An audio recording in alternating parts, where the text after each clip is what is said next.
En Abitibi-Témiscamingue maintenant, Madame, Monsieur, bienvenue. Un autre usager de la route 117 perd la vie. Un homme de la soixantaine a été heurté à mort ce matin, et ce, malgré tous les efforts d'un témoin pour lui venir en aide. Vincent Tremblay a recueilli son témoignage.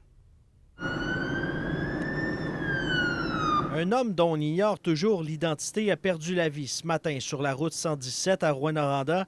Ça s'est déroulé vers 9 h. Une personne qui conduisait un camion de type pick-up a voulu tourner à gauche sur la route qui se rend vers le quartier de Montbrun. C'est à ce moment qu'il y a eu un impact avec un motocycliste qui circulait à sens inverse. Un Rouyn-Norandien a été l'un des premiers à intervenir. En arrivant sur les lieux, j'avais remarqué un accident devant de moi. Je me suis arrêté, j'ai débarqué. J'ai été voir les blessés qui avaient du pick-up, qui sont quand même en bonne posture, eux autres sont lucides. Par la suite, j'ai été aux blessés plus graves qui étaient étendus par terre. J'ai essayé de porter secours comme que j'ai pu. Ça a été l'inattention du pick-up rouge qui n'a pas regardé à sens inverse qui s'en venait et malheureusement, le coup était fatal.